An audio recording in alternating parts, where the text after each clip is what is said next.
Virus has emergency rooms across the country packed with sick patients tonight. Doctors are calling it an epidemic. In the United States, so far, more than 2,200 people have been hospitalized. So what can we do to prevent ourselves from getting the virus? Dr. Marguerite Ermey, medical director from the Summit County Board of Health, joins us this evening. We thank you for being here today. My pleasure. First, let's talk about why is it happening so early?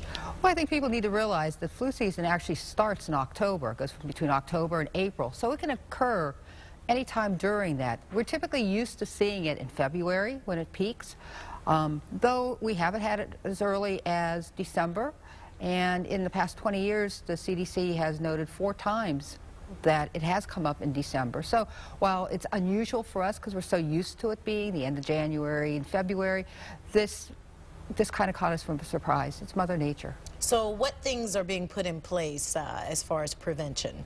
Well, I think the biggest thing people need to do for prevention is getting a flu vaccine.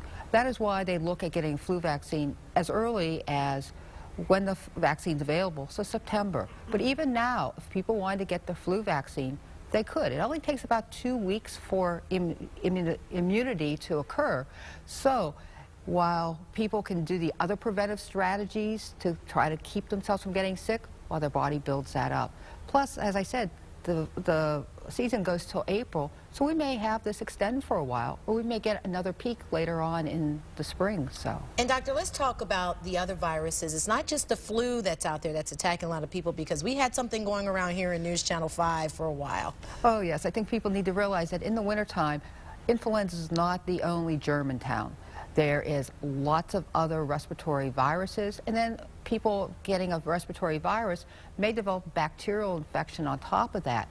So at the time influenza is circulating, then there's all the other ones that cause the sinus infections and the colds and the bronchitis that may mimic influenza a little bit, but not be exactly the same. And the flu shot does not prevent those. Okay, but the main thing, I think Lee said it earlier, if you are sick, stay home. Don't spread it around. I think people need to think of it 2 ways. Yeah.